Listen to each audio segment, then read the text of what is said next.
एवढ्या कंपन्या चालतात किंवा कोचिंग क्लासेस आहेत, तरीही तरुण हे नोकरीसाठी भटकताना दिसतात.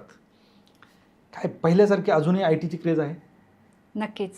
आय टीची क्रेज का नसेल सर? कारण आय टीमध्ये एक लक्झरियस लाईफ दिसते प्रत्येकाला, की बाबा त्याच्याकडे एक 7-8 वर्षामध्ये एक घर आहे, गाडी आहे, एक चांगलं लाईफ आहे. तर लोकं अट्रॅक्शनमध्ये आहेत आणि ते इथून पुढे असणार आहेत. बरोबर. पण जे आपण बघतो मार्केटमध्ये की एवढे बेरोजगार फिरताना दिसतात, तर त्याचं मेन रिझन काय की आपण करेक्ट ठिकाणी पोहोचणं गरजेचं आहे.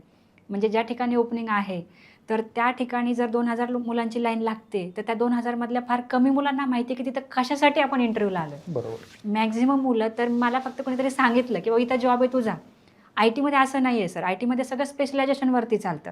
जर आज डेव्हलपमेंटसाठी तुम्ही इंटरव्ह्यू द्यायला जाताय, तर तुम्हाला त्याच्याबद्दल सर्व माहिती पाहिजे. पण आज तुम्हाला फक्त कोणीतरी सांगते की अरे नाही तू इंटरव्ह्यूला जा किंवा तू इकडे चल, मित्रा मी चाललो तू पण चल. बरोबर. मग त्यांना इंटरव्ह्यू देईपर्यंत सुद्धा माहीत नाही की ते कंपनीचं काय काम आहे, पोझिशन काय आहे किंवा त्याबद्दल मी काय शिकलोय, मला किती येतंय हे काहीच माहीत नाही.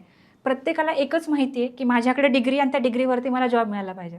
डिग्री फक्त पात्रता बनून राहिली सर. बरोबर. पहिल्या काळात ते चालत होतं.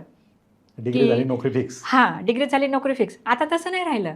आता जरी डिग्री असेल तरी काम येतंय का? आणि येत असेल तर ते किती प्रॉपरली करता येतं हेही तितकंच मॅटर करतं.